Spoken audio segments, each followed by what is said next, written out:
Bonjour à tous. Bonjour Salut. Valentin. Bonjour Salut Omar. Anthony. Vous allez bien? Ouais, et toi, comment Ouais, ça va? Très bien, ça va. Il fait beau et la baleine derrière moi vous salue aussi. Pour rappel à nos internautes, ces vidéos servent surtout pour les personnes qui ne se sentent pas à leur place, qui sentent qu'elles peuvent accomplir quelque chose et qui veulent entreprendre quelque chose. Donc, dans les précédentes vidéos, on a abordé deux sujets. Le premier, c'était le fantasme du changement. Et le second, c'était le fait que trop apprendre, c'est une illusion. Donc aujourd'hui, on va aborder un nouveau sujet qui est simple, c'est que le meilleur moment, c'était hier. C'est un peu cette tendance, cette croyance que on a souvent de dire qu'il est trop tard pour se lancer. Que voilà, les meilleures opportunités sont déjà passées. On entrera plus en détail dans les sujets pour en discuter. Je propose qu'on fasse le traditionnel partage de vision. Anthony? Oui. Alors, mon avis sur ça, c'est que la plupart du temps, on se dit que c'est trop tard, qu'on a raté le meilleur moment et que maintenant c'était fini, on ne peut plus le faire.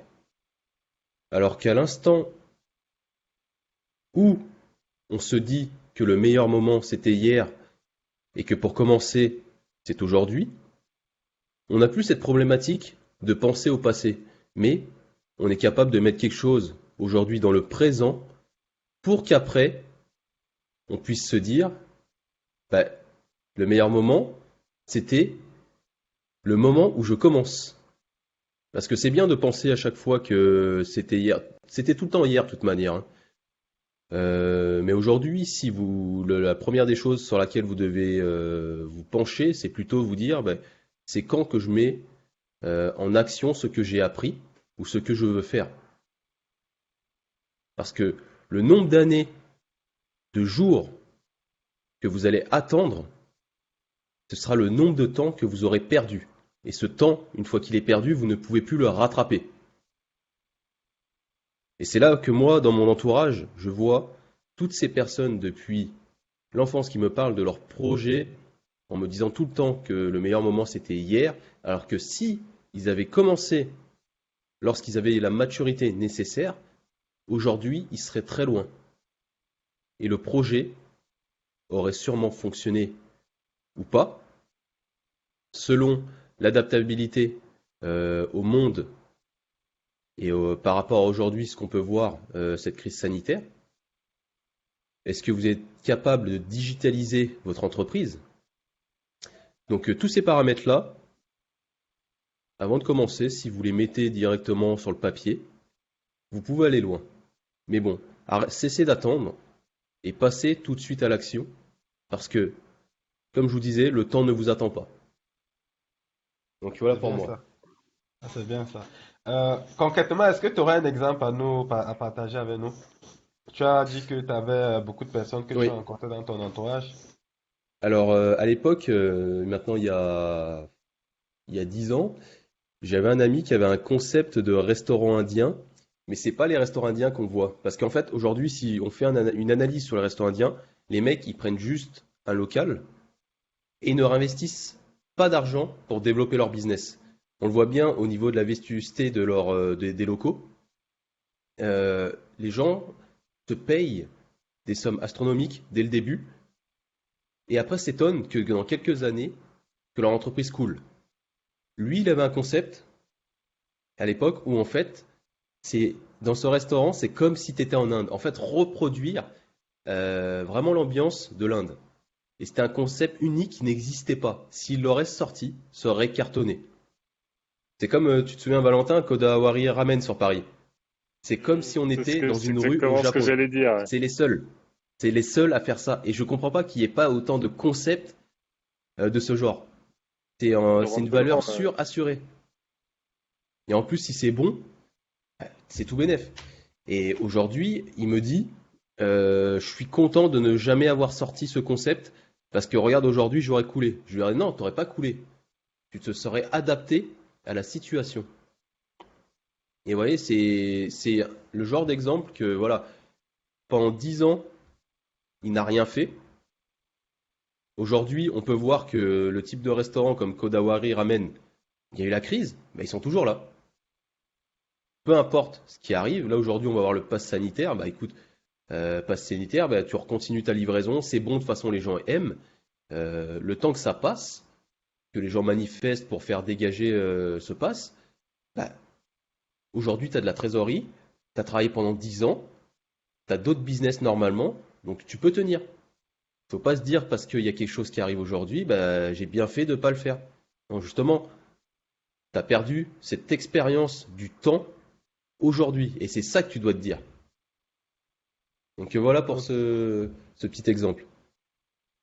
Très bien, très bien.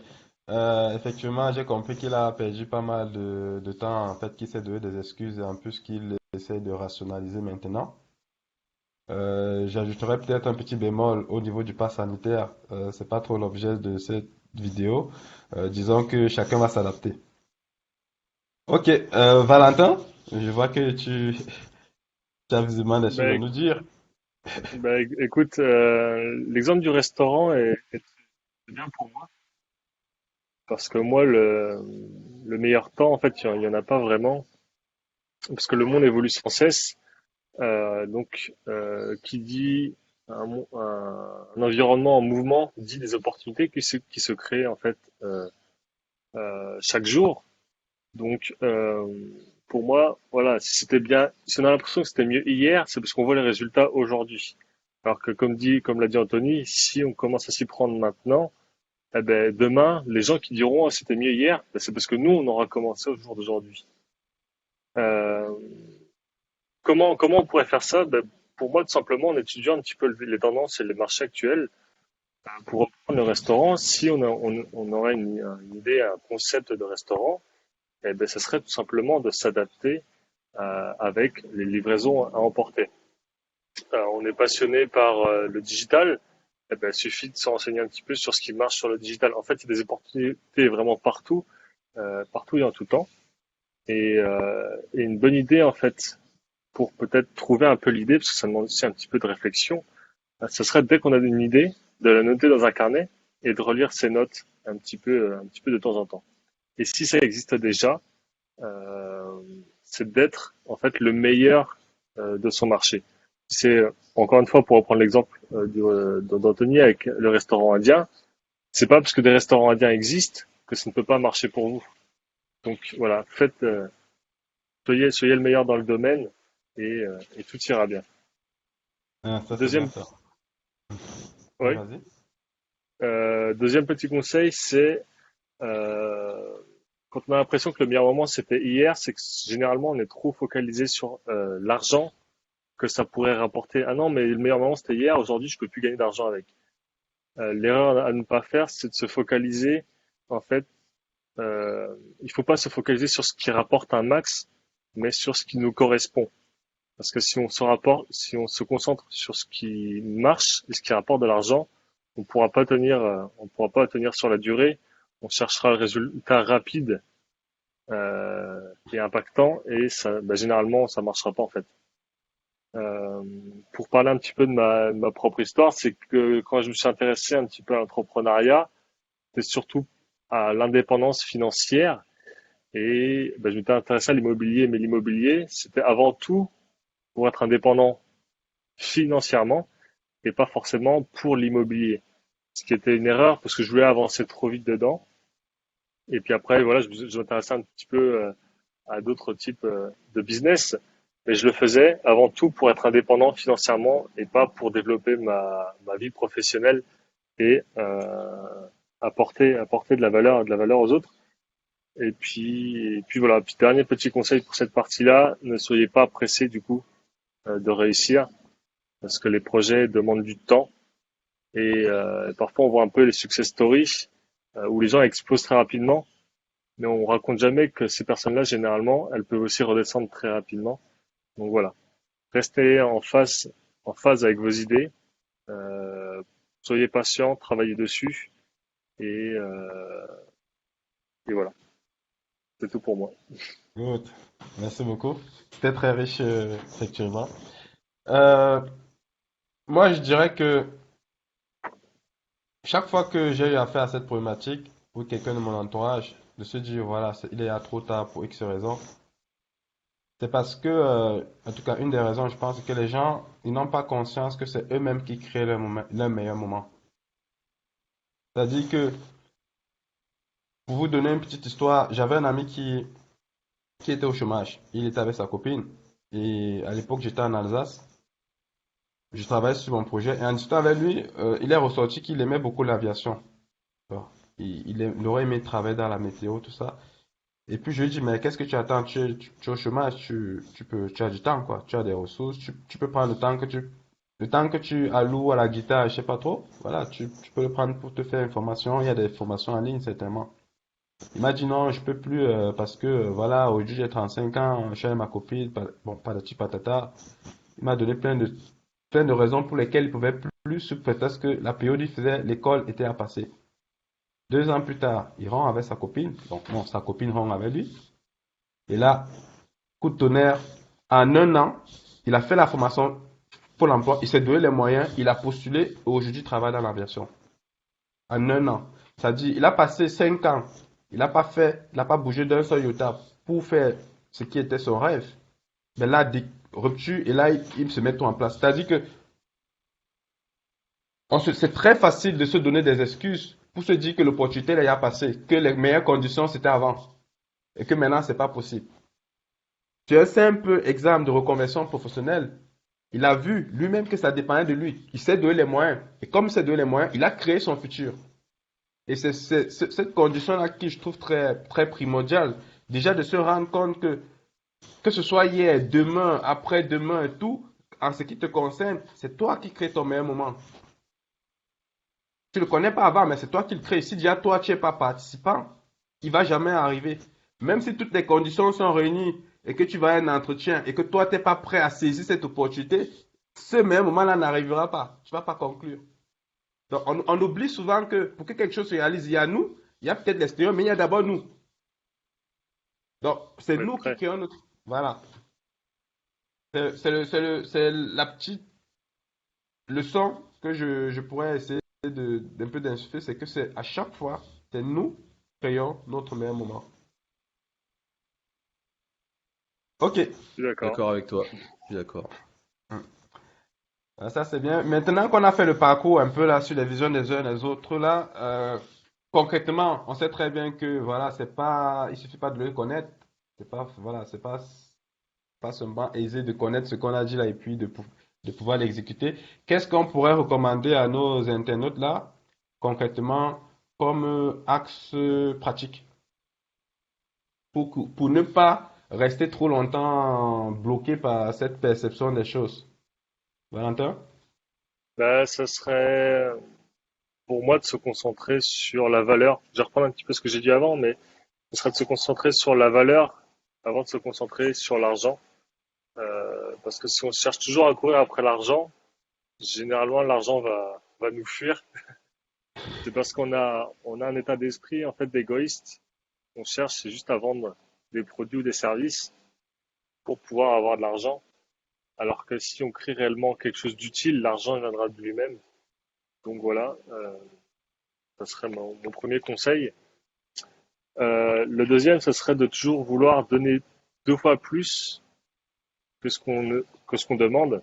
Moi, j'ai un exemple peut-être à donner avec le moment où je prospectais, c'est que c'est toujours important de donner du contenu sous différentes formes avant de demander un quelconque service ou poser une quelconque question à un client.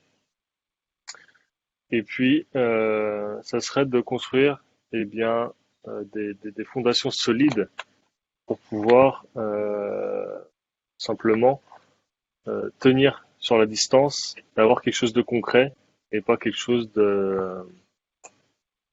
qui, comme j'ai un peu l'habitude de faire, c'est de trop rester en surface. Si on construit quelque chose de solide, on n'aura aucun problème pour la suite. Hmm. Ok, donc si je comprends bien, en fait, si on arrive à rester, à garder notre état d'esprit sur le fait de donner de la valeur aux gens, déjà, ça va un peu atténuer ce côté de se dire qu'au final, ben, que c'est l'opportunité à passer parce que nous, on peut apporter une nouvelle valeur. Si on arrive à se Mm. projeter sur de la profondeur, on va pas, on saura qu'effectivement, même si les autres ont déjà fait quelque chose, nous, on peut toujours aller plus loin que ça. Et par C'est contre, ça. ça va demander un peu de patience, de donner d'abord aux gens avant de Hmm. vouloir faire quoi que ce soit. Ok, très bien. Très bien Yes, résumé, merci, Aubin. yes, oui. Anthony?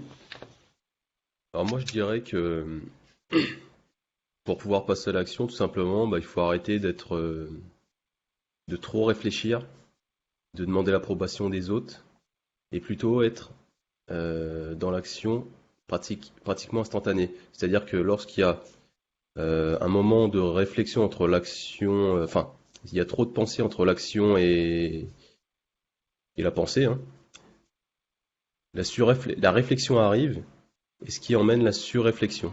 Et lorsque vous êtes dans la surréflexion, vous êtes dans l'immobilisme.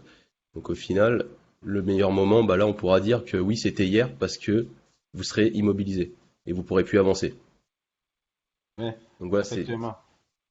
c'est très Euh, court, mais ça résume tout. oui, je vois. En gros, tu dis, si tu as une intention, passe à l'action. Une C'est intention, un ça. mouvement. En gros, c'est ce que voilà.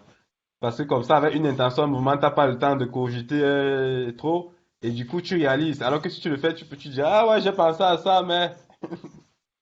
Ok, oui. Donc voilà. Très bien. Merci, merci. En ce qui me concerne, j'aime bien la notion du locus de contrôle interne. Comme je disais en haut, euh, l'idée c'est de prendre conscience que c'est nous qui créons notre meilleur moment. Et le locus de contrôle, il est hyper important parce qu'il y en a deux. Tu as des gens qui ont le locus de contrôle externe, c'est-à-dire ils ont cette croyance que le résultat, ça dépend surtout des autres, de ce que les autres font. Et tu as les gens qui ont le locus de contrôle interne. Ils partent du principe que le résultat dépend surtout de leurs actions. Pour vous donner un petit exemple, si tu dois postuler un étudiant, tu dois chercher, tu dois postuler pour un job ou pour un stage. Ben, si tu as le locus de contrôle externe, tu vas dire, ouais, il faut connaître quelqu'un qui connaît quelqu'un pour que j'ai ma chance. Ouais, ils sont tous pourris, on les connaît de toute façon. Dans ce domaine-là, ils ne recrutent pas. Par contre, si tu as le locus de contrôle interne, tu te dis, ok, moi, ça dépend de moi, je vais postuler à beaucoup d'offres. Et de toutes les façons, le résultat, il va tomber. C'est hyper important parce que avoir le locus de contrôle interne fait que la personne est pas du principe que le résultat dépend d'elle et donc que le résultat est déjà acquis. Et du coup, elle se met en mouvement. Alors que celle qui pense que le résultat ne dépend pas d'elle ou dépend plus des autres, elle se bloque parce qu'elle part du principe que ben, ça dépend des autres.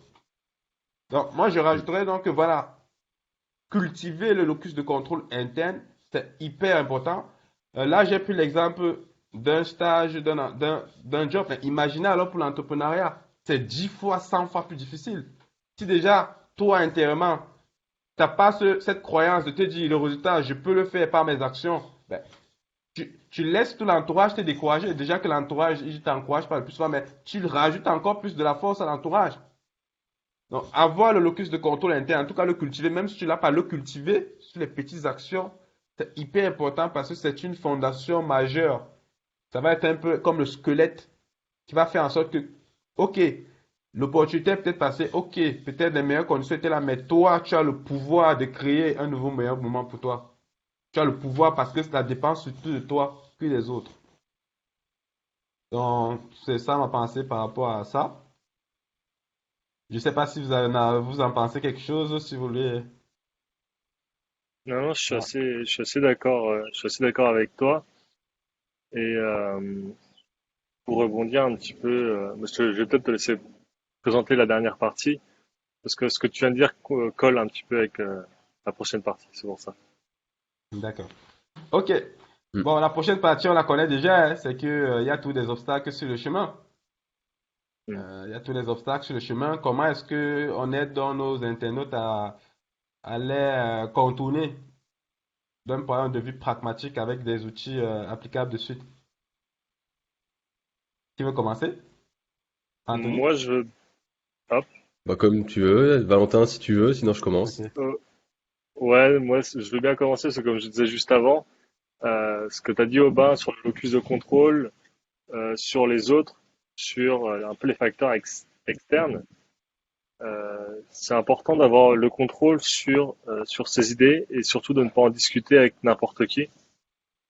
Donc, quand je dis n'importe qui, c'est les mauvaises personnes, celles qui n'ont rien fait ou qui n'ont pas expérimenté et qui vont donner leur avis.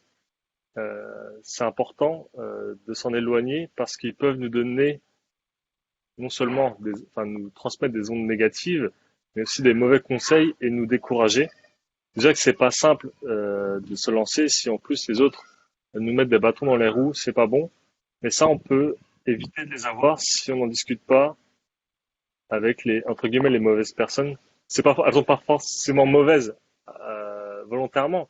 C'est juste que leur avis ne vont pas aller dans le bon sens pour vous. Donc voilà, ne pas trop partager avec eux. Je dirais que la famille, c'est à peu près la même chose.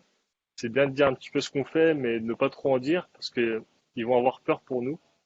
Donc, ils vont vouloir un petit peu nous décourager pour notre bien. En tout cas, c'est ce qu'ils pensent. Et, euh, et tout simplement, ben, de ne pas en parler aux mauvaises personnes, entre guillemets, mais d'en parler seulement avec les personnes qui sont dans le même mood, qui sont dans l'entrepreneuriat et qui ont déjà pratiqué. Parce que là, ces personnes-là pourront apporter justement cette expérience dont on pourrait avoir besoin pour éviter de faire les mauvaises erreurs, mais pas pour aller dans une mauvaise direction. Ouais, tout à fait d'accord. Voilà. Ça, c'est bien ça. Ok, merci Valentin. Anthony? Alors moi, je vous dirais, déjà, se poser la question pourquoi on se lève le matin. Je pense que c'est la question la plus importante sur laquelle vous devez vous positionner en premier lieu, que lorsque vous l'avez trouvé, vous savez où aller. Après, il y a une deuxième problématique, c'est que vous êtes motivé par votre projet et vous avez envie d'en parler à tout le monde. Sauf que ces personnes-là, si vous n'êtes pas persévérant, vont ancrer une mauvaise information en vous. Vous voyez ce que je veux dire?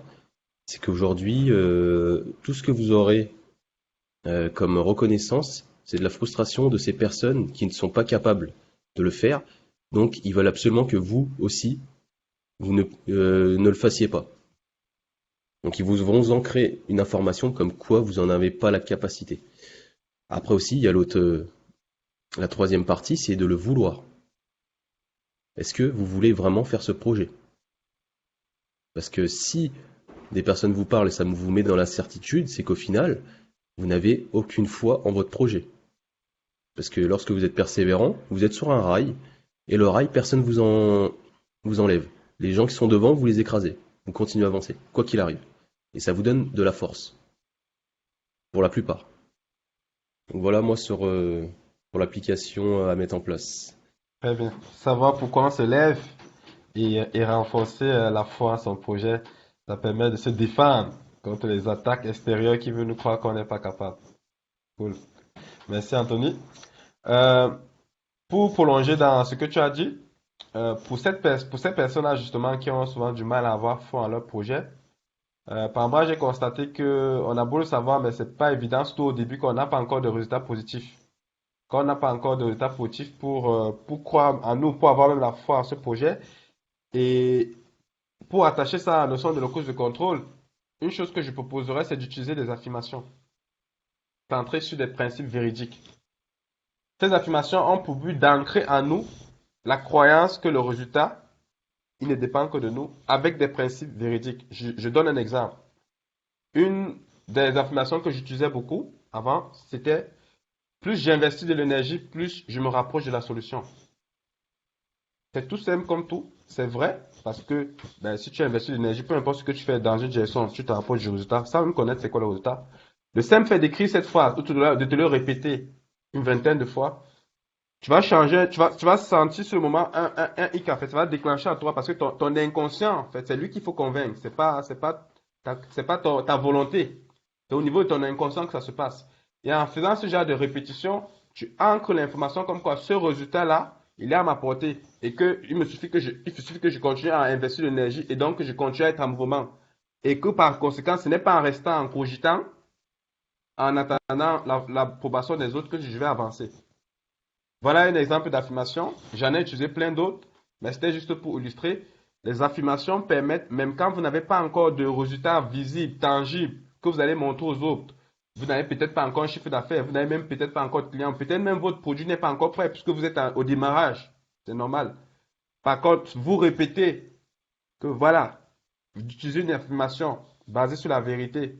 Plus j'investis de l'énergie, plus je me rapporte la solution. Ça va vous aider à intégrer et avoir cette confiance-là.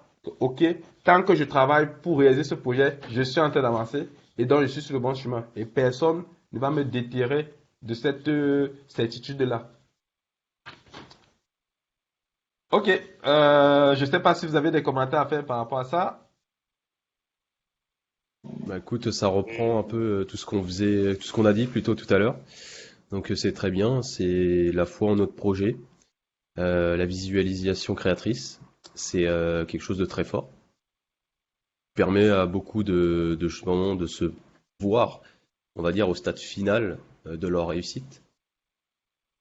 Et lorsque vous arrivez à projeter cette image de vous, généralement, il y a des choses qui se passent dans le présent. C'est bien ça. Good, good, good. Sur ces belles paroles, Anthony, je propose que on arrête ce sujet. J'invite nos internautes à s'abonner parce qu'il y a des belles choses qui se préparent. Pour la prochaine fois, on abordera le thème un rêve lucide. Je vous laisse le mystère pour la prochaine fois. Salut Valentin. Donc, Salut Anthony. Salut Aubin, salut Anthony. allez, salut! Ciao.